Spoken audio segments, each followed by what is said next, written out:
ஓம் பத்ரம் கர்ணேபி ஸ்ருணுயாம தேவாः பத்ரம் பஷ்யேம அக்ஷபிர்யஜத்ராः ஸ்ரயங்கைஸ்துஷ்டுவாம்சஸ்தனூபிः யசேம தேவஹிதம் யதாயுः ஸ்வஸ்தி ந இந்திரோ விருத்தஸ்ரவாः ஸ்வஸ்தி நோ பூஷா விஸ்வவேதாः ஸ்வஸ்தி நஸ்தார்ஷ்யோ அரிஷ்டநேமிः ஸ்வஸ்தி நோ ப்ருஹஸ்பதிஸ்ததாது.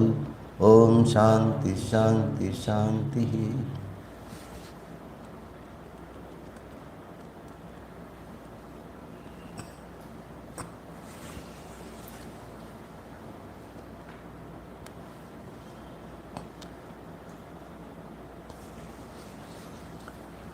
நாம் இந்த முண்டக உபனிஷத்தை முடிவுரை பகுதியில் இருக்கிறோம்.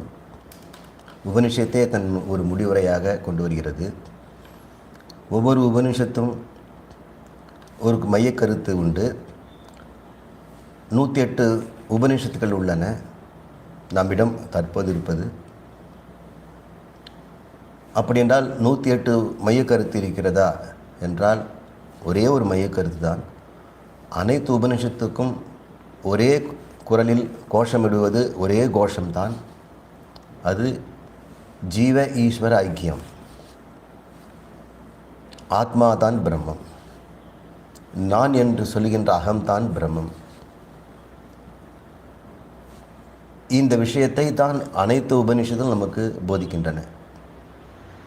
சொல்லுகின்ற விதங்களிலே அங்கங்கே வேறுபாடுகள் இருக்கின்றன. இந்த ஐக்கியத்தை உண்டு பண்ணணும்னு சொன்னால் ஜீவனை பற்றிய விளக்கம் நமக்கு தெரியணும், ஈஸ்வரனை பற்றிய விளக்கம் நமக்கு தெரியணும். எதனால் ஜீவனும் ஈஸ்வரனும் வேறுபட்டிருக்கின்றன, எதனால் இந்த உபனிஷத்து இரண்டும் ஒன்று என்று சொல்லுகிறது. அப்போ ஏதோ சிலதை நாம் நீக்கிவிட்டு மற்றதை பார்த்தால்தான் ஒற்றுமை தெரியும் போல் இருக்கு. 2 டிஃப்ரெண்ட் ஸ்பீசிஸ் இருக்கக்கூடிய பிளான்ட்டு, 2 சிற்றினங்கள் வேறு வேறு, 2 தனித்தனி ஜெனிரானே வச்சுக்குவோம். அது 2 ஒரே குடும்பத்தில் போட்டிருக்கோம், ஒரே ஃபேமிலின்றோம். பிளான்ட்டுக்கெல்லாம் அது மாதிரி ஃபேமிலி போடுற மாதிரி அனிமல்ஸுக்கு, பாக்டீரியா, வைரஸ்க்கெல்லாம் ஃபேமிலி வச்சுருக்கோம். வைரஸ் கூட ஃபேமிலி இருக்குது. RNA virus, DNA virus, animal virus, plant virus. அதில் டிஎன்ஏல single standard DNA, double standard DNA இப்படின்னு நிறைய இருக்குது. 2ஐயும் ஒரே குடும்பத்தில் வைப்பதற்கு காரணம் ஒற்றுமைகள் இருக்கின்றன. அப்போ ஒரே பேர் வச்சிருக்கலாமே, இல்லை தனித்தனி பேர் வச்சது காரணம் வேற்றுமை இருக்கின்றன. அப்படியானால் ஈஸ்வரனும் ஜீவனும் ஒரே குடும்பத்தை சேர்ந்தவர்கள், பிரம்ம குடும்பம். அந்த குடும்பத்தில் இருக்க 2 ஜெனிரா அப்படின்னு பேர் வச்சுருக்கோம். அது ஏன் 2 பேருக்குமே வேற்றுமை இருப்பதனால. இப்போ வேற்றுமையை நாம் பெரிதுபடுத்தினால் ஜீவன் வேறு, ஈஸ்வரன் வேறு. வேற்றுமையை நாம் பெரிதுபடுத்தாமல் நிராகரித்து விட்டால் ஒரே குடும்பம், ஒரே பெயர் போதும். அதனால் ஈஸ்வரன் ஜீவன் 2 பேர் சொல்ல வேண்டாம். இது யார்? அது ஜீவன் என்பது உங்களை தான் சொல்கிறேன், என்னை சொல்கிறேன். ஈஸ்வரனுங்கிறது இந்த அகில உலகத்தையும் சிருஷ்டி செய்த இறைவன்.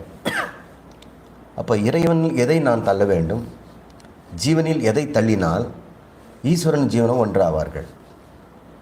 இப்போ 2த்தையும் ஐக்கியப்படுத்துறது தான் மைய கருத்துங்கிறதுனால ஒவ்வொரு உபனிஷத்தும் ஒவ்வொரு முறை வகையிலே இந்த விளக்கத்தை நமக்கு வழங்குகிறது.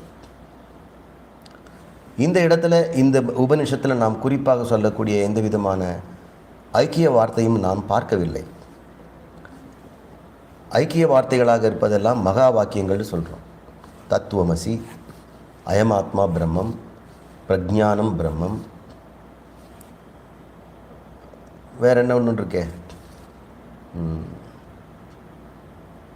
பிரம்மோஸ்மி, அகம் பிரம்மோஸ்மி. இது 4 முக்கியம்னு சொல்கிறாங்க. இந்த 4 மட்டும்தான் மகா வாக்கியங்கள் இல்லை. எந்த வாக்கியங்கள் எப்படிப்பட்டதாக இருந்தாலும் ஜீவ ஈஸ்வர ஐக்கியத்தை சொல்கிறதோ, ஆத்ம பிரம்ம ஐக்கியத்தை சொல்கிறதோ, அதெல்லாம் மகா வாக்கியம். அப்படி ஒரு மகா வாக்கியத்தை நாம் இந்த உபனிஷத்தில் பார்க்கவில்லை. வாக்கியமாக பார்க்கவில்லை, ஆனால் சூத்திரங்களாக பார்த்திருக்கிறோம், மந்திரங்களாக பார்த்திருக்கிறோம். இந்த உபநிஷத்து எப்படி ஆரம்பிக்குது? ஒரு குரு பரம்பரையை கதையாக சொல்லி ஆரம்பிக்கிறது. அதில் இந்த கதை ஆரம்பிக்கின்ற குரு பரம்பரை சொன்ன உடனே அந்த மாணவன் கேட்கிறான், எந்த ஒன்றை அறிந்து கொள்வதால் மிக உயர்வானதையெல்லாம் அறிந்து விட்டதாக ஆகுமோ? அந்த உயர்வான அந்த மையக்கருத்தை எனக்கு சொல்லிக் கொடுங்க அப்படின்னு தான் அவன் கேட்குறான். அப்போது அந்த பிரம்மா, உனக்கு நீ கேட்குறது பிரம்ம வித்தியை. பிரம்ம வித்தியை தான் இருக்கிறதுலே மேலானது. அதை அறிந்து கொண்ட பிறகு வேறு எதுவும் தெரிந்துக்க வேண்டாம். அது இப்படி பிரம்ம வித்தியை தெரிந்தால் எல்லாம் தெரிஞ்ச மாதிரி ஆகிடும். ஏனென்றால் எல்லாமா இருப்பது பிரம்மம். பிரம்மத்தை தெரிந்து கொண்டால் அதனால் உண்டான அனைத்தையும் நாம் அறிந்தவர்களாகிறோம். நேரடியாக மேலே போயிட வேண்டியதுதான். காரணத்தை அறிந்தால் காரியங்கள் பல கோடி இருந்தாலும் அறிந்த மாதிரி. இப்போ பிரம்மத்தை அறிந்தவன் அனைத்தையும் அறிந்தவனாக ஆகிறான் அப்படின்ற நோக்கில் சொல்கிறார். இருந்தாலும் இந்த பிரம்ம வித்தியை நாம் பரவித்யா என்று சொல்கிறோம். மற்ற ஏனைய வித்தைகளெல்லாம் நாம் அபர வித்யா என்று சொல்கிறோம். நாரதருக்கு இந்த பிரம்ம வித்யாவை தெரிந்து கொள்ள ஆசை. உனக்கு என்னென்ன தெரியணும் தான் அவர் பரவித்யாக்களெல்லாம் அபர வித்யாக்களை சொல்கிறார். அதில் நாம் படிக்கின்ற அனைத்து விஞ்ஞானங்களும் பொருளாதாரமும் இலக்கியமும் கலையும் தொழில்நுட்பமும் விஞ்ஞானமும் அடங்கிடும். ஒட்டுமொத்த மனித குல அறிவை அழுத்தையுமே அவர் கீழான அறிவுன்னே வச்சுறார். உபனிஷத் சொல்லுது. இப்போ மேலான அறிவு என்றால் இந்த மூல காரணமாகிய பிரம்மத்தை அறிகின்றது.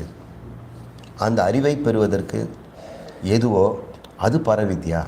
அந்த சாதனத்துக்கு அது எது?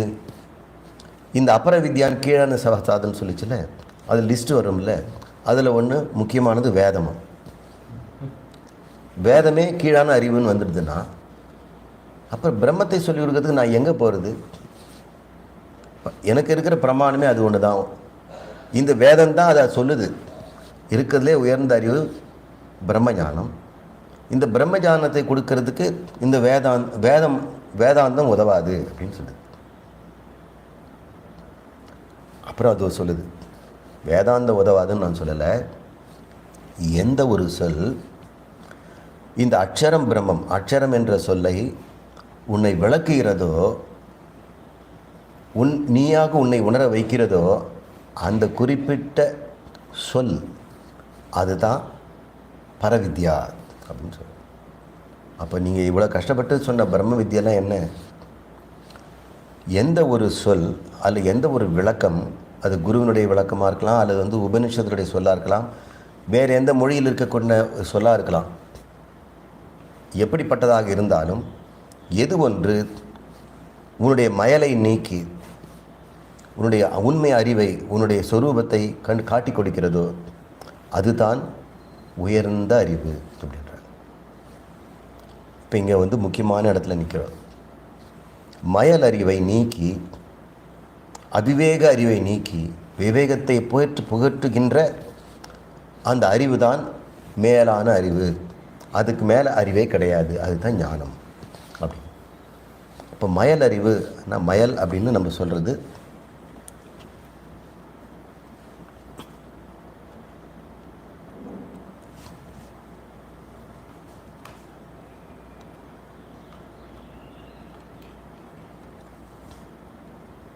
பிரமை.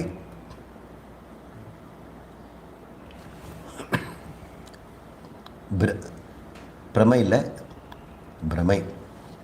பிரம்ம பிடிச்சிருக்கிறான்னு சொல்கிறோம். உண்மையை அறியாமல் வேறொன்றாக அதை அறிவது. கயிறை பாம்பாக அறிவது பிரமை. அது மயல் அப்படின்றோம். இந்த மயல் அறிவு நீங்கிடும். எதன் மீது நமக்கு மயல் அறிவு வந்துடுச்சு? மயல்னாலே மயக்கம், ஒன்று இன்னொன்றாக தெரிவது. இவ்வளோதானா அப்படின்னு? ஆமாம். ஒன்றை இன்னொன்றாக பார்த்து கொண்டிருக்கிறதுனால தான் உனக்கு இத்தனை கஷ்டமும். பந்தமே அபிவேகம், பிரித்தறிய தெரியாதது, பகுத்தறிவின்மை. பந்தம் என்பதே பகுத்தறிவு இல்லாதவங்க. பகுத்தறிவு இருக்கவங்கெல்லாம் முக்தி அடைஞ்சவங்க. ஆனால் நீங்கள் பகுத்தறிவாதிகள்லாம் முக்தி அடையுன்னு நினச்சிக்காதீங்க. அவன் தான் இருக்கிறதுலையே அவிவேகி. பந்தம் என்பது அவிவேகம், பிரித்தறிய தெரியாதது. பிரித்தறிய தெரியாதனால என்ன உண்டாகுது? மயல் உண்டாகிறது, பிரமை உண்டாகிறது. எதை பிரிச்சறியணும் அப்படின்னு கேட்குறேன். உனது நான் என்று நீ சொல்கிறாயே, மார்பை தொட்டு, அந்த நான் எது என்று நீ முடிவு செய்து வைத்திருக்கிறாயோ அது மயல் அறிவு, அவிவேகத்தால் உண்டானது. உண்மையான உன்னுடைய அறிவு இந்த மயல் அவிவேகத்தால் மறைக்கப்பட்டிருக்கிறது. எந்த ஒரு விளக்கம், எந்த ஒரு சொல் இந்த அவிவேகத்தை நீக்கி விவேகத்தை உண்டு பண்ணி உனது மயக்க அறிவை நீக்கி உனது சொரூபத்தை உனக்கே காட்டி கொடுக்குதோ அந்த ஒரு விளக்கம்தான் பரவித்யா என்று சொல்லி. அதில் என்ன அர்த்தம்? வரட்டு வேதாந்தம் படிச்சுக்கிட்டு மந்திரங்களாக மனப்பாடம் பண்ணி ஒப்பிக்காத. குருவிடம் போய் என்னுடைய மயலை நீக்கி எனக்கு உண்மை, என்னுடைய உண்மைத்தன்மை எனக்கு காட்டுக் கொடுங்கள்னு கேட்டுக்க அப்படிங்கிறது தான் இதனுடைய நோக்கம். இதை நம்ம முன்னாடியே பார்த்தோம். இப்போ நான் என்ற சொல்லில் ரெண்டு இருக்கிறது. அகமாகிய ஆத்மா, அகங்காரமாகிய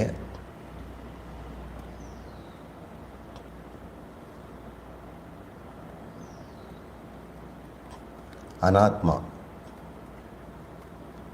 ஆத்மா அல்லாதது. இவ்வளோ தானே. எங்கே காட்டுங்க, நான் பிரித்து கொடுத்துறேன் உங்களுக்கு அப்படின்னு அரிசியை கல்லை பிரித்து புடச்சி கொடுத்துறதுக்கு உங்கள் கிட்ட தான் இருக்குது ரெண்டுமே. நான் நீ சொல்கிறியே, அதில் தான் அகமும் இருக்கிறது, அகங்காரமும் இருக்குது. அங்கே ரெண்டு இருக்க மாதிரி உனக்கு தெரியல. அதான் தெரியல. என்ன பண்ணிகிட்ருக்கிற? ஆத்மாவை நீ அகங்காரன்னு பார்த்துக்கிட்டு இருக்கிற. அதனால் உனக்கு ஆத்மா தெரியாது. ஆத்மா தான் நீ. உன்னை நீயே மறைச்சிட்ருக்கிற. எதனால் மறைச்சிட்ருக்கிற? இந்த உடலும் பொருளும் மனமும் நான் என்று நினைக்கின்ற நினைப்பாலே அது மறைஞ்சு போச்சு. உடலும் மனமும் பொருளும் இல்லாததாகி இருக்கின்ற ஆத்மாவை உடல் மனம் பொருள் என்று அதன் மீது சாற்றி பார்க்கிறாய். எதனால்? அவிவேகத்தினால். ஒன்றை இன்னொன்றாக பார்க்கிறாய். இந்த ஆத்மா அழிவற்றது, முழுமையானது, இது பூர்ணம். இதுவோ அபூர்ணம்.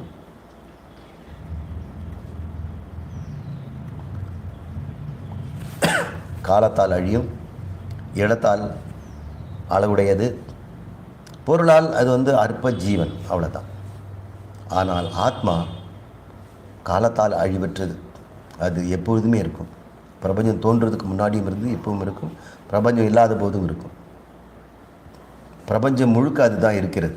ஆனால் இடத்தால் அளவு பற்றாக்குறை கிடையாது. அது பூரணம், எல்லாமாக அது இருப்பதனால இது இல்லை என்ற குறை அதுக்கிட்ட கிடையாது. ஆத்மாவில் இது கொஞ்சம் இல்லைங்க சார், எல்லாம் இருக்குது, ஆத்மாவில் இந்த ஒரு பொருள் மட்டும் இல்லை அப்படின்னு சொல்கிறதே முடியாது. அந்த பொருள் ஆத்மாவாக தான் இருக்கும். அப்போது அது பொருளாலும் பூரணம், காலத்தாலும் பூரணம், இடத்தாலும் பூரணம். ஆனால் நீ அகங்காரம், காலத்தாலும் அபூரணம், இடத்தாலும் அபூரணம், பொருளாலும் அபூரணம். இதுதான் என்னோட தொந்தரவு. அப்போ நீ என்ன பண்ணுற? உம்மீது பூர்ணத்தின் மீது அபூர்ணத்தை நீ தான் சுமத்தி பார்த்துட்ருக்குற. அப்படியா? இது எப்படி நான் பூர்ணமாக தெரியாமல் எனக்கு போச்சு? அது தெரியாதனால தான் இப்படி நீ கஷ்டப்படுற. எதுக்கு பொருளாதாரத்தை தேடி ஓடிக்கிட்டு இருக்கிற? உடம்பை காப்பாற்றுறதுக்கு துடியாக துடிக்கிற, மனசை காப்பாற்ற துடியாக துடிக்கிற. இந்த துடிப்பு எல்லாம் எதனால் வருது? அழியாத பொருள் மீது அழிகின்ற பொருளை நீ ஏற்றி பார்க்கிறாய். இது மயல், அவிவேகம். எந்த ஒரு விளக்கத்தினால் குரு இதை நீக்குகிறாரோ அப்பொழுதே இந்த மயல் நீங்கி உன்னுடைய சுரூபமாகிய ஆத்மா நான் என்று புரிந்து கொள்கிறாய். அதுக்கப்புறம் உனக்கு எங்கே கஷ்டம் சொல்லு? ஏதாவது கஷ்டம் இருக்கா? இருக்குது சார், இன்னும் எனக்கு வாடகை கட்ட வேண்டிய பாக்கி இருக்குதுன்ட்டு அப்படின்னா உனக்கு விளங்கலைன்னு அர்த்தம். அந்த வாடகை பாக்கியெல்லாம் அனாத்மாவை சார்ந்தது. நீ ஏற்கனவே அனாத்மாவை தான் ஆத்மா மேலே சுமந்து பார்த்துட்டு இருந்த. இப்போ மறுபடியும் அது இல்லை, நீ ஆத்மான்னு சொன்ன பிறகு வாடகை பாக்கிங்கிறதுங்கிற அனாத்மாவை மறுபடியும் அதில் சுமத்தி பார்க்குற. அப்போ சுமத்தி பார்க்கதை நீக்குவது தானே ஞானம். அப்போ நீ ஞானம் அடையலேன்னு தானே அர்த்தம். எவன் ஒருவன் நான் ஆத்மா என்று தெரிந்து கொண்டேன், இருந்தாலும் ஆத்மாவாக நான் இல்லை அப்படின்னு சொன்னால் என்ன அர்த்தம்? அவன் விளங்கி கொள்ளன்னு அர்த்தம். அந்த ஞானம் வரும் வரை ஒருவன் தொடர்ந்து இந்த ஞான அபியாசத்தை செய்து கொண்டிருக்கணும். வந்தால் என்ன ஆகும்? அப்புறம் வந்து கேள், நீ என்கிட்ட வரவே மாட்ட, என்னாச்சுன்னு கேட்கவே மாட்டேன். ஏனென்றால் உன்னுடைய அனாத்மாவுடைய தொலைகளெல்லாம் அப்பொழுதே நீங்கிடும். நீ ஏன் உணர்வாய்? ஏன் நிறைய பேர் இங்கே வந்து இதை கேட்டுட்டு வரமாட்டேங்கிறாங்கன்னா, வரக்கூடாதுன்றனால. வர வேண்டிய அவசியம் இல்லை. இனிமேல் வேதாந்தத்துக்கும் வேலை இல்லை. அந்த அவிவேகத்தை மயலறிவை நீக்கிய பிறகு, பிரம்மமான பிறகு அவன் எங்கே போவான், எங்கே வருவான் அப்படின்ற நிலை அவர் வாழ்கிறார்கள். இப்படி இந்த வேதாந்தம் நமக்கு உபனிஷத்து அந்த அக்ஷரம் பிரம்மத்தை அறிமுகப்படுத்தி தனுர் கற்பனையாக, அதுக்கு முன்னாடி கர்மத்தை வந்து நிராகரணம் செய்வதற்கு காளி கராளி என்று சொல்லக்கூடிய யஜ்ஞங்கள், அதில் இருக்கக்கூடிய நெருப்பு, அதில் போடுற நைவேத்தியம், அதுக்கு கிடைக்கின்ற பலன்கள், அங்கே மந்திரங்கள், அதனால் கேட்கக்கூடிய சூரிய பாதை சந்திர பாதை. சூரிய பாதையில் சென்றால் நாம் வந்து திரும்பி வராத இடமாகிய பிரம்மலோகத்திலே சென்று அங்கேயே வாழலாம். சந்திரப்பாதை என்று சொன்னால் திரும்பி வரக்கூடிய சொர்க்கலோகங்களுக்கு சென்று விட்டு வரலாம் என்றெல்லாம் சொல்லிவிட்டு, இதெல்லாம் பயனற்றவை அப்படின்னு ஒரு முற்று போட்டது. போட்ட பிறகு எவரவரும் இதை புரிந்து கொள்கிறானோ, இந்த பயனற்ற நிலையை கர்மச்சித்தான் லோகான், இந்த கர்மத்தினால் செய்து பெறுகின்ற உலக இன்பங்கள் நிலையற்றவை என்று எவன் புரிந்து கொள்கிறானோ அந்த பிராமணன் உடனடியாக தலை பற்றி எறிந்தால் எப்படி தண்ணியில் போய் விழுவுமோ அதுபோல் குருவை நாடி கையில் சமித்பானியோடு வந்து இதை கேட்கிறான்னு ஆரம்பிச்சு. அதுக்கப்புறம் தனுர் கற்பனையினால் நமக்கு ஒரு உதாரணத்தை செய்து உன்னுடைய ஆத்மாவை அம்பாக்கி உபாசனம் என்று சொல்லக்கூடிய முனையை கூர்மையாக்கி ஓங்காரம் என்கின்ற தியானத்தை வில்லாக்கி உன் ஆத்மாவை இலக்காகிய பிரம்மத்தில் செலுத்து.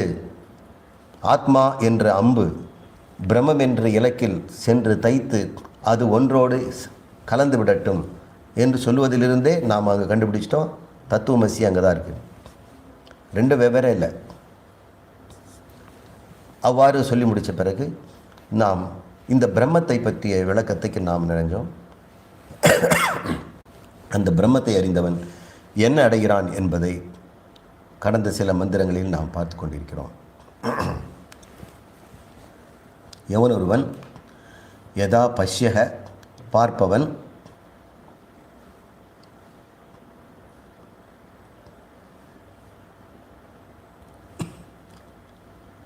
யதா எவ்வாறாக பஷ்யதே பார்க்கிறானோ, பஷ்யக பார்க்கின்றவன், பஷ்யன the one who seeks, the seer, சாதகன், மாணவன், சீடன், அவன் எப்படி பார்க்குறான் இந்த பிரம்மத்தை? கர்த்தாரமீசம், இந்த இந்த மூன்று உலகங்களையும் படைத்து காத்து நிலைநிறுத்தி லயப்படுத்தி உண்டாக்கின்ற கர்த்தாரம் ஈசம் என்று அறிந்து அது ஞானஸ்வரூபமானது என்று பார்த்து அந்த புருஷன் பிரம்மாவின் யோனி, படைப்பு கடவுளாகிய பிரம்மனுக்கு அதுதான் காரணம் என்று எவன் புரிந்து கொண்டானோ அப்படின்னு 3 விதமான அடைமொழிகளை பிரம்ம தருது. அது ருக்ம வர்ணம்ங்கிறது ஒரு அடைமொழி, பிரம்ம யோனிம் அப்படிங்கிறது இன்னொரு அடைமொழி, கர்த்தாரம் ஈசம் புருஷங்கிறது 3வது அடைமொழி. இப்போ பிரம்மத்தை 3 விதமாக அது சிறப்பித்து சொல்கிறது. ஞான சொரூபமாகிய பிரம்மாவை முதலில் தோற்றுவித்த பிரம்மாவின் மூலம் அகில உலகங்களையும் படைத்த கர்த்தாரம் ஈசம், அப்படிப்பட்ட பிரம்மத்தை எவன் ஒருவன் உள்ளபடியே அறிகிறானோ அப்பொழுது, யதானா எப்பொழுது, ததா அப்பொழுது அந்த வித்வான், அந்த அறிஞன் அவனது எல்லா புண்ணிய பாவங்களிலிருந்தும் விடுபடுகிறான். விதூயக விடுபடுகிறான். ஆனால் அவன் நிரஞ்சனம், மாசற்றவன் ஆகிறான். மாசு எதனால் உண்டாகிறது? எண்ணங்களால் தான் நமக்கு மாசு உண்டாகிறது. எண்ணமற்ற நம்முடைய மனம் தூய்மையாகத்தான் இருக்குது. ஒரு எண்ணம் வளர்ந்து தான் அந்த தண்ணீரினுடைய அலைகள் தோன்றுது. அமைதியான ஒரு குளத்தில் ஒரு சின்ன கல்லை போட்டோன்னா அலை உண்டாகிற மாதிரி இந்த தூய்மையான மனசில் ஒரு எண்ணம் வந்தோடனே கலையுது. இது போல் இந்த இந்த பிரம்மம் ஆத்மா என்பதில் மாயைன்றது கூட இல்லையா.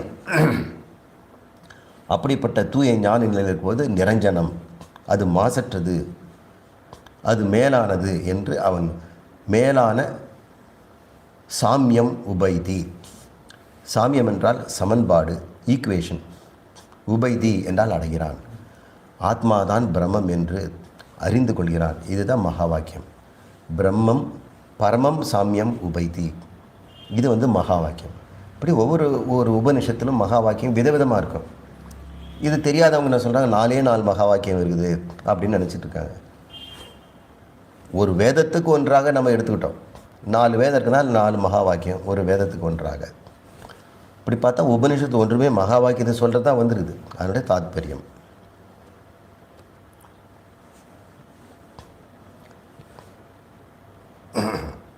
இதே நம்ம பார்த்துட்டு நினைக்கிறேன், நினைவு இல்லை இருந்தாலும் பார்த்துடும் சுருக்கமாக.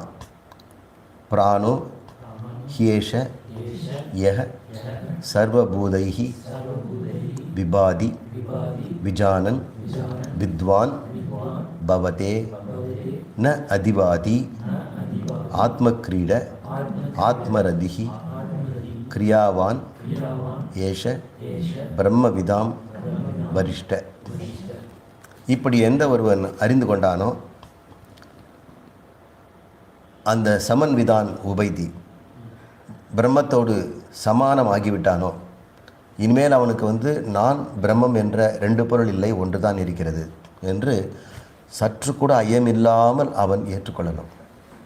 அறிவு ஏற்றுக்கொள்ளும், மனசு ஏற்றுக்கொள்ளாது. அறிவுப்படி எல்லாம் கரெக்டாக தாங்க இருக்குது, ஆனால் மனசு தான் ஒத்துக்க மாட்டேங்குது அப்படின்னு. சில பேருக்கு அப்படி தான் அறிவு ஒத்துக்கும். இப்போ நீங்கள் பாகம் பிரித்தாச்சு, 2 பேருக்கும் அண்ணன் தம்பிங்க, அது ஒரே ஒரு பொருள் மட்டும் இருக்குது, 2 பேரும் அதை உடைச்சாக்கா வேஸ்ட்டு. என்ன பண்ணுறது, அது நம்ம அண்ணனுக்கே கொடுத்துடலாம், அதுக்கு மேலே அண்ணன் இதை கொடுக்கட்டும் அப்படிங்கிறாங்க வச்சுங்க. அறிவுப்படி அது சரியாக தான் இருக்குது, பெரியவங்களாம் சொல்கிறீங்க. ஆனால் 2 பேரையும் கூப்பிட்டு கேளுங்க, மனசு ஒத்துக்காது. அப்பாவனுடைய பல கோடி பொருள்கள் 2 பேரும் போடும்போது ஒரு சில பொருள் பங்கு போட முடியாமல் இருக்கலாம். அதை எப்படியாவது கொடுக்கணும் போது அதுக்கு ஒரு முறையை கண்டுபிடிச்சி பெரியவங்க சொல்கிறாங்க. சரிங்களான்னு கேட்குறாரு. 2 பேரும் தலையாட்டுக்கிறாங்க.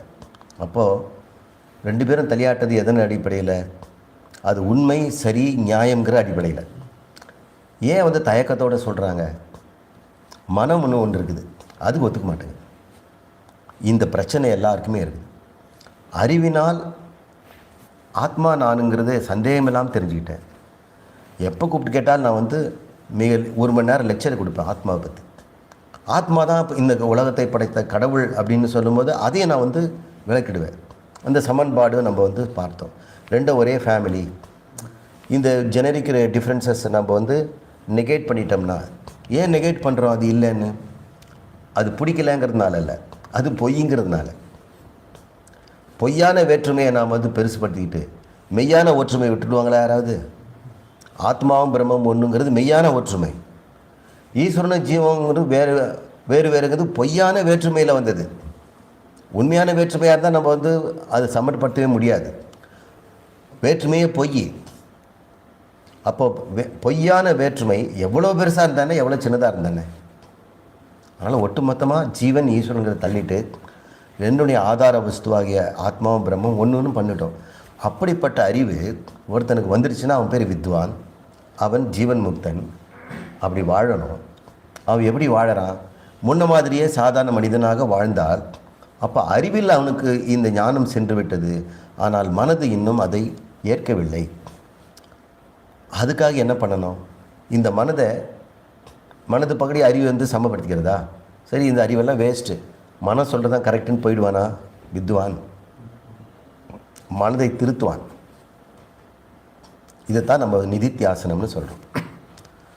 மனம் பலமுள்ளதாக இருக்கலாம். இப்போ இந்த சொத்து பிரித்த விவகாரத்தில் 2 பேரும் சமமாயிட்டாங்க. மனம் தான் கேட்கல. எத்தனை நாளாக இருக்கும்? கொஞ்ச நாளாக அனுப்பும் மனமும் சமாதானம் ஆகிடும். அந்த சமாதானம் ஆவதற்கு கொஞ்ச நாள் ஆகும். அதுதான் இந்த ஞானிகிட்ட இருக்கக்கூடிய சின்ன பிரச்சனை. இந்த பிரச்சனை வந்து 1 வாரம் 2 வாரம் 1 மாதம் 2 வருஷம் 12 வருஷம் கூட ஆகலாம். அது அவரவர் மனதில் இருக்கக்கூடிய அழுக்குகளும் கசடுகளும் எவ்வளோ தேங்கி இருக்கிறது பொறுத்து. இந்த ஞானத்துக்கு வருவதுக்கு முன்னாடியே மனம் வந்து செம்மையாயிடுச்சுன்னு சொன்னான், சமம் தம்மம் உபரமம் போன்றதெல்லாம் அவன் கற்று இருந்தான் என்றால் அவனுக்கு இந்த ஞானம் 1 வாரத்தில் கைகூடும், 1 நிமிஷத்திலே கைகூட்டிடும். ஆனால் எவன் ஒருவன் இந்த அதிகாரின்னு சொல்லக்கூடிய சமம் தமம் முதவற்றை பெறாமலே இந்த ஞானத்தை பெற்றால் அவனிடம் அறிவு அபரிமிதமாக இருக்கும். ஆனால் மனம் அதன் போக்கில் தான் போகும். அந்த சில சமயம் மனம் என்ன சொல்லும், புத்தியை மாற்றி இந்த ஞானத்தை இந்த மோட்சம் இந்த சமாச்சாரம்லாம் யாராவது வந்தால் பேசிக்கலாம், எனக்கு ஒரு டிகிரி மாதிரி அதை நான் வந்து வேதாந்தி அப்படின்னு போட்டுக்கலாம், ஆனால் இன்றைக்கி பிழைக்கிற வழியை நம்ம பார்ப்போம் அப்படின்னு மனம் போயிடும். அப்படி நிறைய பேர் இந்த வேதாந்திட்டு போயிடுறாங்க. அந்த அறிவு அழிய போகிறதில்லை. இந்த மனம் பேச்சை அவங்க கேட்டுட்ருக்குறாங்க. ஒரு பிறவி 2 பிறவி மறுபடியும் அவர்கள் மனம் திருந்தி வேதாந்தத்துக்குள் வந்து முக்தி அடைவார்கள். அதனால் இந்த அறிவு வந்து அழியவே அழியாது. இந்த ஞானத்தை யாரும் நீக்கவே முடியாது. பொய்யான மனம்தான் அழிந்து போகும். அது கொஞ்ச நாள் இருக்கிற மாதிரி காட்டும். ஆனால் மெல்ல மெல்ல மெல்ல இந்த சிரவணம் என்று சொல்லக்கூடிய தொடர்ந்து இந்த ஞானத்தில் நிலைக்க மனமும் அடிபணிந்து மெலிந்து நலிந்து உயிரில்லாமல் மறைந்துவிடும். அதுக்கப்புறம் அந்த மனம் வந்து எந்த கம்ப்ளைண்ட்டும் எடுத்து சொல்லாது.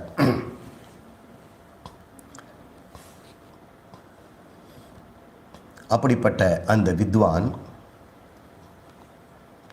என்ன அறிகிறான், அந்த பிரம்மம், பிராணோங்கிறது பிரம்மம்,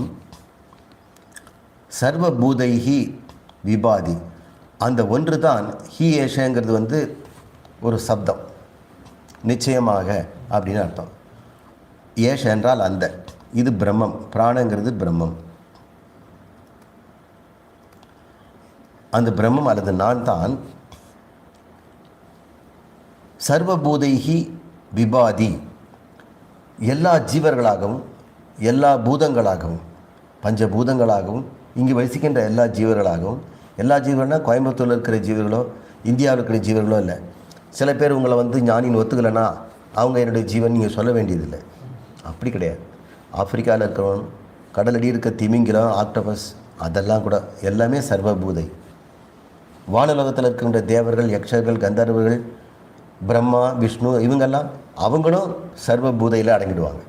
அவர்களெல்லாம் கூட உன்னிலிருந்து தான் வெளிப்பட்டு இருக்கிறார்கள். It is too much. நீங்கள் ஏதோ ஆத்மா பிரம்மன்னு சொன்னீங்க, நான் வந்து நல்லா இருந்து கேட்டேன்.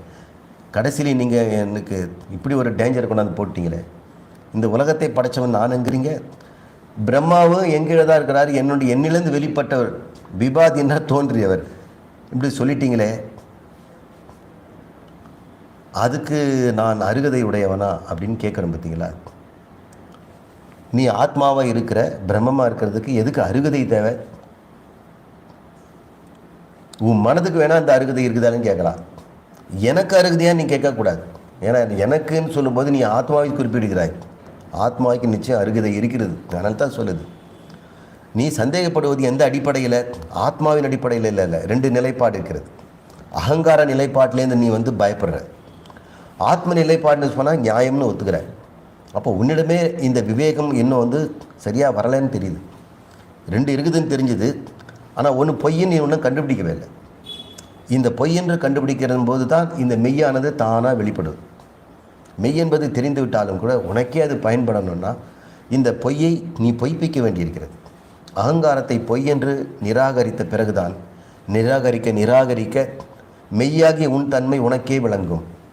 அப்பொழுது நீ வந்து இதை வந்து பரிபூரணமாக ஒத்துக்குவ. இது உண்மைதான். அகங்காரமாகிய நான் இதற்கு காரணமில்லை. ஏன்னா இது பல கோடி உயிர்களில் இது ஒரு அகங்காரம். ஆனால் ஆத்மா என்ற என்னுடைய நிலைப்பாட்டில் அனைத்து அகங்காரங்களும் என்னுடையதே. அதனால் விஷ்ணு, ருத்ரன், சிவன் அவருடைய அகங்காரங்களும் என்னிலிருந்து தோன்றியதே என்று எவன் அறிகிறானோ அவன் பவதே ந அதிவாதி ஆகிறான். பவதே என்றால் ஆகிறான். என்ன ஆகிறான்? ந அதிவாதி, அதிவாதியாக ஆவதில்லைன்னு அர்த்தம். ந பவதே, இங்கே போட்டுருவோம். ந பவதே அதிவாதி, அவன் இனிமேல் அவன் வீண் பேச்சு பேசுவதை நிறுத்தி விடுகிறான் அப்படின்னு கேட்குது. ஏன் இது சொல்லுது? இவ்வளோ பெரிய விஷயத்தை சொன்ன பிறகு அவன் பேச்சு நிறுத்திடுவான்றதில் என்ன இருக்குது? இதை அறிந்தவன் நான் ஆகிவிட்டேனான்னு ஒரு சந்தேகப்படுறான்ல. இப்படிப்பட்ட ஒரு பெரிய பொறுப்பை கொடுத்துருக்கீங்களே, பிரம்மன் என்னையே சமமாக உட்கார வச்சிட்டிங்களே. சமமாலாம் உட்கார வைக்கலப்பா, நீ அவரேன்னு தான் சொல்கிறோம். இந்த பக்கத்து சீட்டில் உட்கார அப்படியே கூச்சமாக உட்காருவாங்க. ஒரு பிரம்மம் பக்கத்தில் இருக்குது, உன் சீட்டு நீ மட்டும்தான் இருக்கிற. இன்னொருத்தர் பக்கத்தில் உட்காந்து உன்னை வெக்கப்படுத்துக்கோ சங்கோஜப்படுத்துறதுக்கோ ஆள் இல்லை. சங்கோஜங்கிறது ஒருத்தரை அளவுக்கு உட்படுத்துறது. சுதந்திரமாக இருப்பார் தன்னுடைய வீட்டில் தான் மட்டும். ஆனால் இன்னொருத்தர் கூட தங்கியிருக்கிறாங்கன்னு தெரிஞ்ச உடனே அவர் நான் வராது. சில விஷயத்துலலாம் கொஞ்சம் கட்டுப்பாடாக இருந்துக்குவார். அது பேர் சங்கோஜம்னு பேர். நாம் வேறு அர்த்தத்தில் சொல்லிக்கிறோம், சங்கோஜப்படாதீங்க, நல்லா சாப்பிடுங்கன்னு. அதில் அந்த அர்த்தம் அதே தான். மற்றவங்க இருப்பதனால் தாராளமாக சாப்பிட முடியல, இன்னும் 2 கரண்டி போட்டுக்கலாம், அவர் பார்க்குறாருன்றதுனால போடாமல் இருப்பாங்க. அது பேர் சங்கோஜம். அப்படியெல்லாம் சங்கோஜப்பட வேண்டாம். ஒருவேளை நீ அப்படி சங்கோஜப்பட்டினால் அது காரணம் நீ கண்டுபிடிச்சிடலாம். நீ அதிவாதியாக இருப்ப. எனக்கு வேதாந்தம் தெரியும்ன்ட்டு போகிற வரவங்கிட்டலாம் சொல்லிகிட்டு இருப்பேன். அதெல்லாம் நின்று போயிடுங்கிறார். எவனொருவன் ஆரம்ப காலத்தில் இருக்கும், ஆனால் படிப்படியாக அவன் தன்னிடமே அதிவாதி அல்ல, அதிக பிரசங்கி அல்ல, தேவையாக இல்லாத விஷயத்தை பற்றி பேசுவதும் அல்ல, எனக்கு வேதாந்தம் தெரியும், மற்ற மதங்களெல்லாம் தப்பு அப்படின்னு சொல்லி ஊராக போய் பிரச்சாரம் பண்ண வேண்டிய அவசியமும் இல்லை.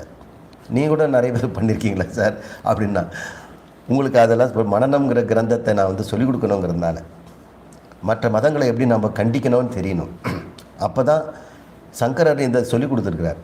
அவர் எப்படி வியாசர் காலத்துலேருந்து ஆரம்பிச்சிருக்கு. வியாசர் 555 சூத்திரங்கள் எழுதியிருக்கிறார். பிரம்மசூத்திரம், அதில் 4 சூத்திரம் தான் வேதாந்தம். மீதி 501 சூத்திரம் எதுக்கு எழுதியிருக்காருன்னா, முழுக்க அனைத்து மதங்களையும் கண்டனம் பண்ணுறது தான் ஒரு வேலை. கூப்பிட்டு சண்டை போடுறார். ஒவ்வொரு மதத்தையும் கூப்பிடுறாரு. ஒருத்தர் 2 பேர் 35 மதங்களை கண்டனம் பண்ணியிருக்கிறார். அவர் காலத்தில் அத்தனை கருத்துக்கள் இருந்துதா? மதங்கள் இருந்தால் இல்லை, அவரே கற்பனை பண்ணிக்கிட்டு எதிர்காலத்தில் இந்த மனிதர்கள் உண்டாக்கிக்குவாங்க. ஒரே ஒருத்தர் ரட்சகர் பேர்லேயே 500 விதமான மதங்கள் இங்கே உண்டாகும்னு அவருக்கு தெரியும். இப்பேற்பட்ட இந்த 3 முக்கியமான சைக்காலஜியில் அவர் கண்டுபிடிக்கிறார். இந்த குகை சைக்காலஜின்ற யோகா சிஸ்டத்துக்குள்ளே போகிறவங்க, கர்மத்தை செய்தே பெறலாங்கிறவங்க, சேவியர் சைக்காலஜி, என்னை யாராவது ஒருத்தர் காப்பாற்றணும் ரட்சகர் அப்படின்னு அவர் பின்னாடியே ஓடுறவங்க இருப்பாங்க. அல்லது யுக்தி சைக்காலஜின்னு ஒன்று, இந்த புத்தகத்தெல்லாம் படிக்கூடாது, சொந்தமாகவே பண்ணணும்னு இந்த புத்தர் கீழே போகிறவங்க இருப்பாங்கன்றது முக்கியமாக இருக்கக்கூடிய இந்த 3 சைக்காலஜி. இந்த 3 சைக்காலஜியும் அவர் உடைச்சிருக்கிறார். அதுக்கப்புறம் இந்த சைக்காலஜி நமக்கு வர்ற வரைக்கும் நம்ம அதை உடைச்சி தான் ஆகணும். அதுக்கப்புறம் நம்ம அதிவாதியாக இருக்க மாட்டோம் அப்படிங்கிறது. இப்போ உங்களுக்குள்ளே இந்த பேச்சு அடங்குவதை நீங்கள் உணரும் பொழுது உண்மையிலே நீங்கள் அந்த வித்வான் ஆகிவிட்டீர்கள் என்று அர்த்தம். ஆமாம், எனக்கு ஒரு சந்தேகம் சார், நான் பிரம்மம் ஆயிட்டேன்னா மறுபடியும் இந்த படைக்கிற காக்கிற வேலையெல்லாம் நான் செய்யணுமா? நீ யாராருன்னு நீ இப்போ பேசிகிட்டு இருக்கிறேன்னு தெரியுது. ஒரு வேலையை செய்யாமல் வீட்டில் உட்காந்துட்டு பேப்பர் படிச்சுட்டு இருக்கிறான்றதுனால உனக்கு இந்த சங்கடம்லாம் வருது. அது அகங்காரம். பிரம்மம் ஏற்கனவே செய்துட்டு இருக்குது, நீ என்ன புதுசாக ஒன்றும் செய்ய வேண்டியதில்லை. நீ பிரம்மன் உன் பேரை மாற்றிக்கிட்டு நீ அதுவாக ஆகிட வேண்டியதுதான். நீ தான் பண்ணிக்கிட்டு இருக்கிற, அது தெரியாமல் நீ அகங்காரம் நினச்சிக்கிட்டு நான் செய்யப்படுபவன் நினைக்கிறேன். ஐ ஆம் பிகாஸ் அப்படின்னு நினைக்கிறான். பிகாஸ் ஆஃப் காடுங்கிறான். No, you are the cause, not because. அதை அவன் புரிஞ்சிக்கும் போது அதிவாதி ஆகிறார். அதுக்கப்புறடைய வாழ்க்கை எப்படி இருக்கும்? இதை நம்ம முன்பே பார்த்தோம். ஆத்ம கிரீட, ஆத்ம ரதிகி, கிரியாவான். எல்லா கிரியைகளும் விட்டுட்டு இப்போ விளையாட ஆரம்பிச்சிட்டார். அவர் செய்யாத வேலையே கிடையாது. யார்? இந்த வித்வான். அவனது முன்னை விட அதிகமாக குஷியில் குமானம் போட்டுட்ருக்கிறார். ஆத்ம ரதிகி, ஆத்ம கிரீடக, அவன் விளையாடுறார். இந்த உலகத்திலே விளையாடுறாரு. எங்கே விட்டாலும் அவருக்கு சந்தோஷமாக விளையாடுறார். உலகத்திலையும் விளையாடுறாரு, தனக்குள்ளே விளையாடுகிறார். ஆத்மரதினா தனக்குள்ள, தன் மனம் தன் உடல் இதையே அவர் அனுபவிக்கிறார். ஆத்ம கிரீடங்கிறது இந்த ஜகத்தில் சிருஷ்டி இருக்கு இல்லையா, எங்கே வேணாலும் அவர் போக தயார். இந்த நரகத்தை அங்கே போனால் தயார் அப்படின்பார். ஏன்னா அது அவரே தான், எங்கும் அவர் சந்தோஷமாக இருக்க முடியும். அதனால் ஆத்ம கிரீடர். அப்படிப்பட்டவர் கிரியாவான், ஒன்றும் செய்யாமல் இருப்பார். ஆனால் அவர் தான் முன்னை விட அதிகமாக வேலை செய்வார். இது முக்கியமாக நம்ம ஞானிகள் தெரிஞ்சுக்கணும். நிறைய பேர் மகான்கள்ங்கிற லிஸ்ட்டில் பார்த்துட்டு அவங்க எப்படி இருந்தாங்க, பேசாமல் மௌனமாக இருந்தாங்க, கம்மியாக சாப்பிட்டாங்க, கட்டை பெஞ்சில் தூங்கினாங்க, அப்புறம் கம்மியாக ட்ரெஸ்ஸை போட்டுட்டு இருந்தாங்க, பனி கொடுமை இருக்கக்கூடிய ஊராக இருந்தால் கூட அது கோமணம் கட்டிட்டு தான் போவாங்க, குளிரெல்லாம் அவங்க சகிச்சுக்குவாங்க அப்படின்னு நினைக்கிறாங்க. அப்படிலாம் கிடையாது. கனடா போயிட்டீங்கன்னாக்கா ஸ்னோ வந்ததுன்னு சொன்னால் ஜாலியாக நீங்கள் குல்லா போட்டுங்க, கண்ணுக்கு க்ளவுஸு காகுல் மாட்டிங்க, பெரிய ஸ்வெட்டர் போட்டுங்க, தெர்மோ வேரெல்லாம் மாட்டிங்க, ஷூ எல்லாம் எது வேணால் போட்டுக்கலாம். அதுதான் ஆத்ம கிரீடை. அங்கே போய் நான் ஞானி, நான் இதை மாதிரி ட்ரெஸ் எல்லாம் போட மாட்டேன், காவி மட்டும் இருக்குதான்னு கேட்கக்கூடாது. இதை உடச்சி போடணுன்னு சொல்லி வேதமே நமக்கு இது சொல்லுது. இதை புரிஞ்சிக்காமல் நாம் இந்த சாது சன்னியாசி ஆகிட்டோம்னா வேலை வெட்டிக்கு போகாமல் இருக்கணும் போல் இருக்குது. சில பேர் இந்த வேதாந்தத்துக்கு வந்ததுனால எனக்கு இந்த வேலையே வேண்டான்னு விட்டுடலான்னு நினைக்கிறேன், நான் வேலையை விட்டுட்டு இதில் போயிடலாம் போடுறது. இன்னும் நீ வேலை செய்யணும்னு தான் சொல்லுது. கர்த்திருத்துவ போக்திருத்தத்தை இழந்துட்டு நீ செய்யணுங்கிறது தான் சொல்லுது, தவிர நீ கர்த்தா போக்தாவை இல்லாத இரு அப்படின்னு சொல்லவே இல்லை. இது நம்ம நல்லா புரிஞ்சுக்கிறதுனால அழுத்தம் திருத்தமாக 3 சொற்களினால் அவன் எப்பொழுதும் போல முன்னை விட இதே உலகத்தில் இதே மக்களோடு சேர்ந்து மிகுந்த பூர்ணமான மனதுடன் அவன் வாழ்ந்து கொண்டிருப்பான். அவனைத்தான் நாம் பிரம்மவிதாம் என்று சொல்லலாம். அவன் எப்படிப்பட்டவனா? வரிஷ்டக. இதுவரை என்னென்ன பிரம்ம வித்தர்கள் இருக்குன்னு சொல்கிறாங்களோ அவங்களிடம் அவன் வரிஷ்டன், அவன் மேலானவன், அவன் வேண்டப்படுபவன், அவனை எல்லாம் நாடி உபதேசம் கேட்பார்கள், அப்படிப்பட்டவனாக ஆகிவிடுவான் என்று இந்த மந்திரம் நமக்கு சொல்லுது.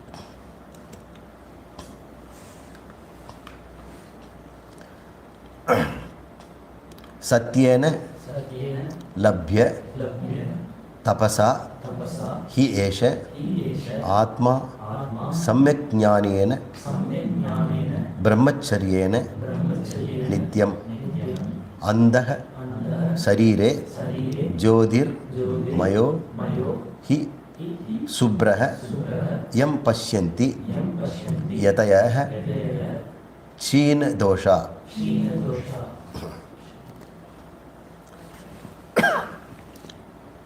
இந்த ஞானத்தை அடைவதற்கு சில சாதனங்களை சொல்கிறது. லப்ய என்றால் அடைதல்.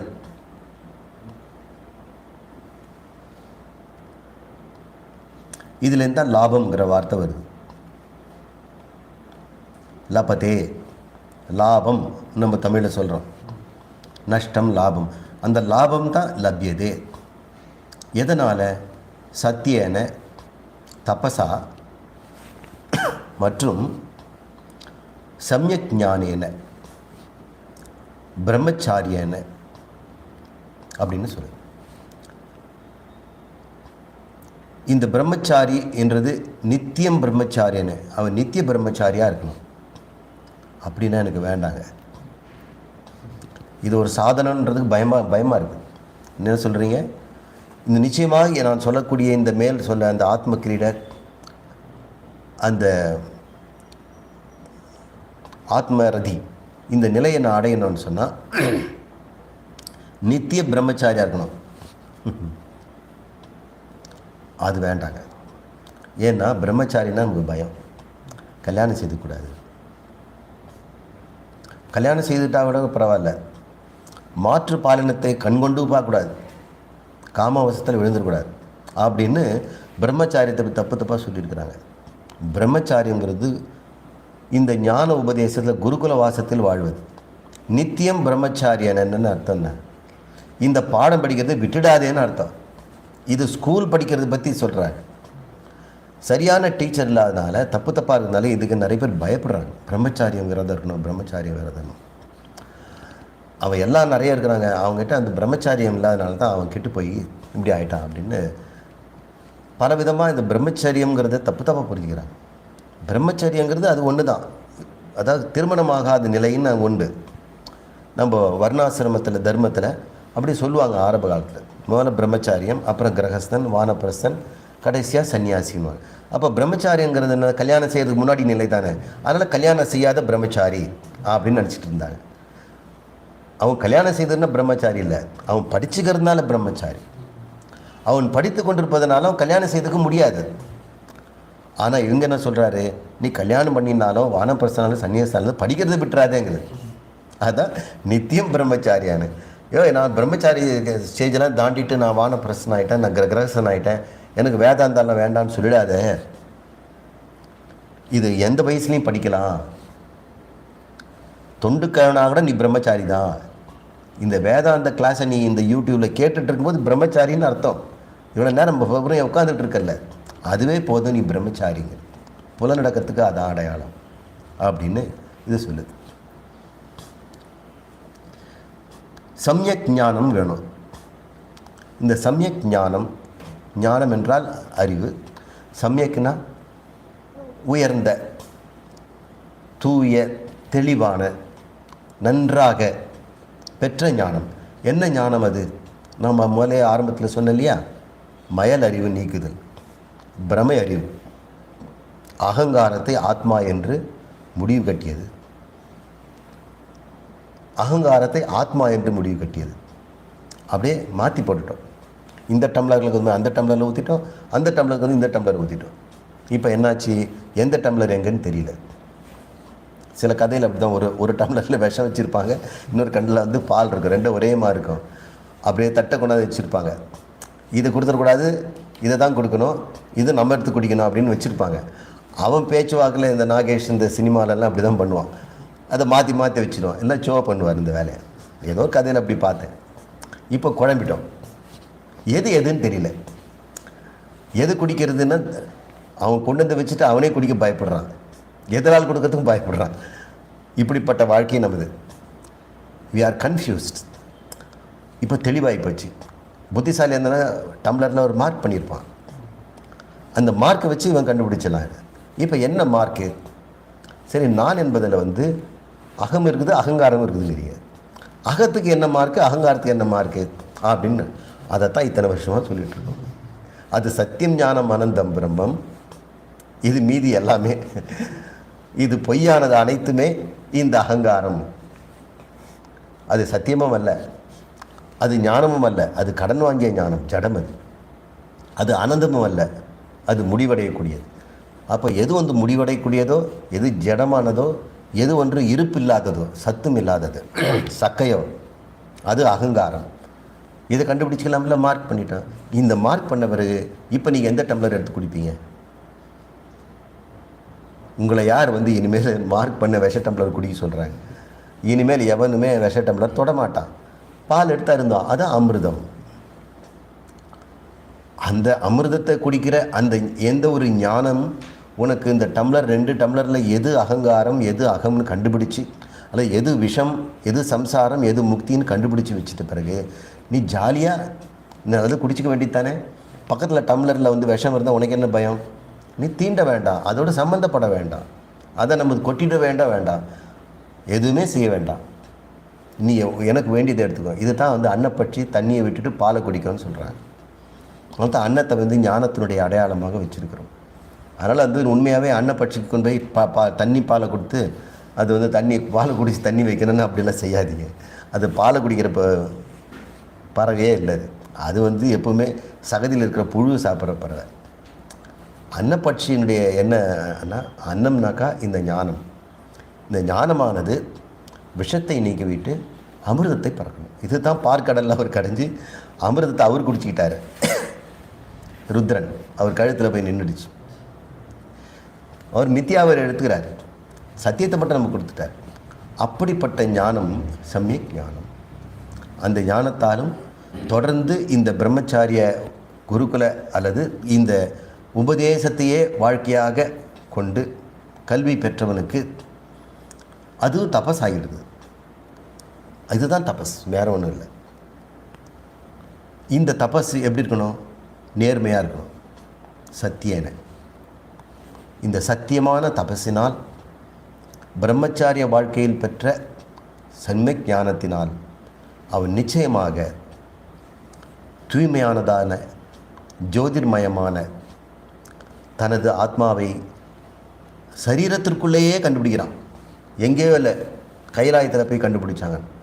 நம்முடைய புராணங்களிலும் இந்த தமிழ்நாட்டில் இருக்கக்கூடிய இந்த பக்தி இலக்கியங்களெல்லாம் பார்க்கும்போது காரைக்காயில் மேல் தலையாலேயே கைலாயத்துக்கு போனாங்க.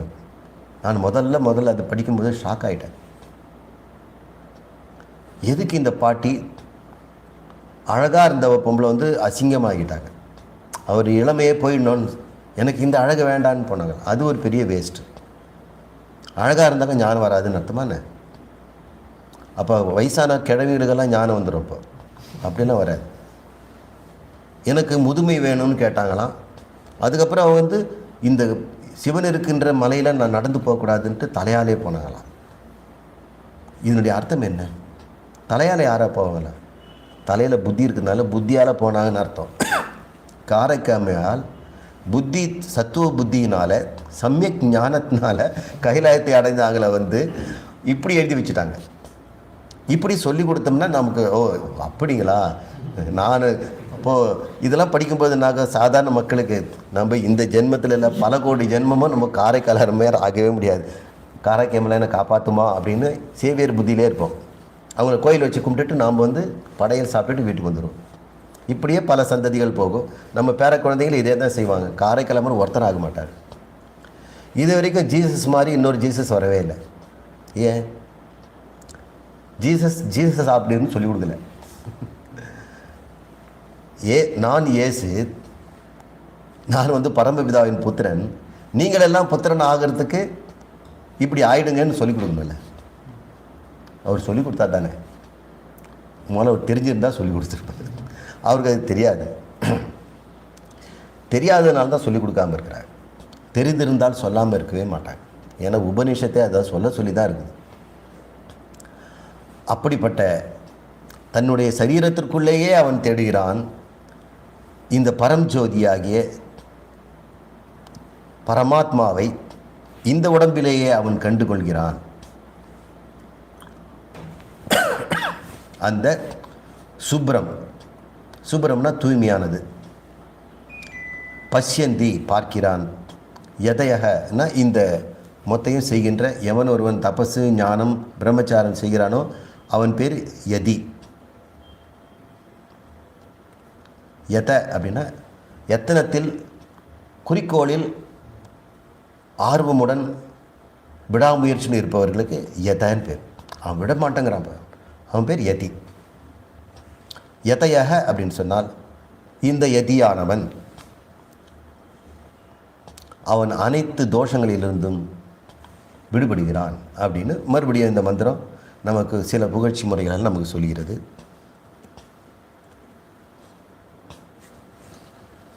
சத்தியமேவ ஜயதே ந அன்ருதம் சத்யேன பந்தா விததோ தேவயானः ஏன ஆக்ரமந்த்ய ரிஷயோ ஹி ஆப்தகாமா யத்ர தத் சத்யஸ்ய பரமம் நிதானம். இந்த மந்திரத்தினுடைய பொருள் என்னன்னு பார்த்துருவோம். இந்த புகழ்பெற்ற வாக்கியம் சத்தியமேவ ஜெயதே நம்முடைய பாரத நாட்டினுடைய முக்கியமான சொல்லாக இருக்கிறது பார்க்குறோம். வாய்மையே வெல்லும் அப்படின்னு சொல்லியிருக்கிறாங்க. இதே அர்த்தத்தை நம்ம எடுத்துக்குவோம். மேலும் என்ன அர்த்தங்கிறத நம்ம அடுத்த வகுப்பில் பார்ப்போம். அன்ருத்தம்னா பொய். எத்திர சத்தியஸ்ய எந்த பிரம்மலோகத்தில், எத்திரனா எங்கே, வேர் அப்படின்னு அர்த்தம். பிரம்மலோகத்தில் சத்தியஸ்ய சத்தியத்தினால் அடையப்படுகிறதோ தத் பரமம், அந்த மேலான, தத் என்றால் அந்த, பரமம் மேலான, நிதானம் என்றால் லட்சியம், இருப்பிடம் அல்லது பொருந்துமிடம். நிதானம் அப்படின்னா இப்போ ஒவ்வொருத்தருக்கு ஒரு சேர் இருக்கு இல்லையா, உங்கள் இடத்துல போய் உட்காருங்க அப்படின்னு. இப்போ நிதானமாக இருக்கிறீங்களா அப்படின்னு கேட்டோம்னா என்ன அர்த்தம்? அசையாமல் இருக்கிறான்னு அர்த்தம். நிதானத்துக்கு வந்துட்டார் அப்படின்னா என்ன அர்த்தம்? போதை தெளிஞ்சிருச்சுன்னு அர்த்தம். அந்த மேலான பரம தான் நிதானமாக, போதை தெளிந்த இடம், மயல் நீங்கிய இடம். அந்த லட்சியம், அந்த லோகத்தை அடைந்து ஆப்த காமாகி, காமங்களை எல்லாம் அடைந்தவராக. ஆப்த காமா, நமக்கு ஒரு ஆசை வரும், அதை அடைஞ்சிடுவோம். அப்புறம் அடுத்த ஆசை வரும், அடுத்த ஆசை வரும். ஒரே சமயத்தில் நீங்கள் ஆசைப்பட்டதெல்லாம் கொண்டாந்து முன்னாடி வச்சுட்டா என்ன பண்ணுவீங்க? இருங்க இதெல்லாம் ஃப்ரிட்ஜில் வைங்க, நான் நாளைக்கு சாப்பிட்டுக்கிறேன். இன்றைக்கே சாப்பிட்டு இருந்தாங்க, என்னங்க இப்படி பண்ணிட்டீங்க? ஃப்ரிட்ஜில் கூட வைக்க முடியாது, இருக்கிறதே இந்த வயிறு, எல்லாத்தையும் சாப்பிடணுன்னு ஆசையாக இருக்குது அப்படின்னா உங்களுக்கு ஆசைகள் எல்லாம் ஒரே சமயத்தில் சாப்பிட முடியுமா? ஒரே சமயத்தில் இருக்க முடியுமா? ஆப்த காமான அர்த்தம் தெரியுங்களா? அனைத்து ஆசைகளும் ஒரே நேரத்தில் அனுபவித்தவன் அவன் எப்படி இருப்பான்னு நினைக்கிறீங்க? அவன் அனுபவிக்கல, அவன் அனுபவிக்கிறது அவசியமில்லாத திருப்தியில் இருக்கிறான்னு அர்த்தம். அவன் திருப்தியில் இருப்பதனால் அவன் முன்னாடி எத்தனை வந்து வச்சாலுமே போதும் என்று சொல்லிவிடுவான். அவ்வளோதான். ஏதோ நீங்கள் சொன்னதுக்காக ஏதாவது ஒரு பீஸ் எடுத்து வாயில் போட்டுட்டு போதும்னு சொல்லிட்டு அவன் மனசுக்குள்ளே ஐயோ இதெல்லாம் சாப்பிடாம விட்டுட்டுமே, நாளைக்கு எடுத்து வச்சது நல்லா இருந்திருக்குமே, நம்ம 20 வயசில் நான் கேட்கும்போது இதெல்லாம் கிடைக்கவே, இப்போ கொடுத்துருக்காங்களே அப்படின்லாம் நம்ம எந்த விதமான எண்ணங்களும் இல்லாத நிலை, அது பேர் ஆப்த காமா. ரிஷயன ரிஷிகள் எதனால் ஆக்கிரமந்தி எதை அடைந்தார்களோ அந்த தேவயானம் என்று சொல்லக்கூடிய அந்த பந்தா பாதை, ஒளி பொருந்திய பாதையை சத்தியேன இந்த உண்மையினால் அடைந்தார்கள், அடையப்படுகிறது அப்படின்னு இந்த மந்திரம் நமக்கு சொல்கிறது. இதுக்கு நம்ம தெரிஞ்சுக்க வேண்டிய சத்தியம் என்ற பொருள். சத்தியம் ஏவ ஜெயத்தே, அந்த சத்தியத்தினால் அவர்கள் அடைந்தார்கள். இப்போ 2 சொல் இருக்குது. இந்த மந்திரம் நம்ம சுட்டி காட்டுவது சத்தியமேவ ஜெயதே, சத்தியம்தான் வெல்லும், ந அன்றுதம், பொய் எப்போதுமே ஜெயிக்காது. அப்போ உண்மை பொய்ங்கிறது என்ன? இதை சொல்லிக்கிட்டு நிறைய பேர் கோர்ட்டு சீனெல்லாம் கைத்தட்டல் வாங்குறாங்க. உண்மை வெல்லும், அப்புறம் பொய் இன்றைக்கி ஓங்கினாலும் கூட எதிர்காலத்தில் ஒரு நாள் போயிட்டோம்னா கைத்தட்டல் வாங்கி ஜெயிச்சிடறாங்க. அந்த அர்த்தமே இங்கே இல்லை. தயவுசெய்து சத்தியமே ஜெயதேங்கிறது நீங்கள் நினைக்கிற கோர்ட் வாசலில் பேசுகிற சத்தியமே கிடையாது. ஏனென்றால் அந்த சத்தியத்தினால்தான் அவர்கள் பரமம் நிதானம் அடைந்தார்கள். நிதானம் அடைஞ்ச போதை தெளிந்து தன்னுடைய ஒரிஜினல் ஆத்மாவுக்குள்ளே போய் உட்காந்துட்டாங்க. இனிமேல் அவங்க தெளிய வேண்டிய அவசியம் இல்லை. இனிமேல் மறுபடியும் போதையும் வரப்போகிறதில்லை. இனிமேல் அவர்கள் இடம்பெயர வேண்டிய அவசியம் இல்லை.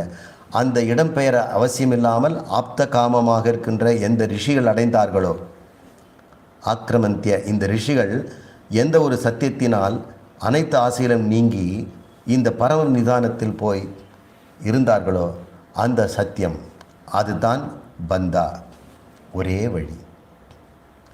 சத்தியேன பந்தா, பந்தானா பாதை, அதுதான் தேவயானம், ஒளி பொருந்திய பாதை, ஞான மார்க்கம் அப்படின்னு இந்த ஞான மார்க்கத்தை பற்றி இது பேசு. இந்த ஞான மார்க்கம் ஒன்றால் மட்டும்தான் ரிஷிகள் அனைத்து ஆசைகளும் நிறைவேறியவர்களாக இந்த பரமம் என்று சொல்லக்கூடிய இந்த நாற்காலியில் போய் அசைவின்றி அமைதியாக திருப்தியாக அமர்ந்து விட்டார்கள். அந்த சத்தியம் என்ன அப்படின்னு நம்ம அடுத்த வகுப்பில் நம்ம பார்ப்போம். ஓம் பூர்ணமத பூர்ணமிதம் பூர்ணாத் பூர்ணமுதச்யதே பூர்ணஸ்ய பூர்ணம் ஆதாய பூர்ணம் ஏவாவசிஷ்யதே. ஓம் சாந்தி சாந்தி சாந்தி. ஹரி ஓம்.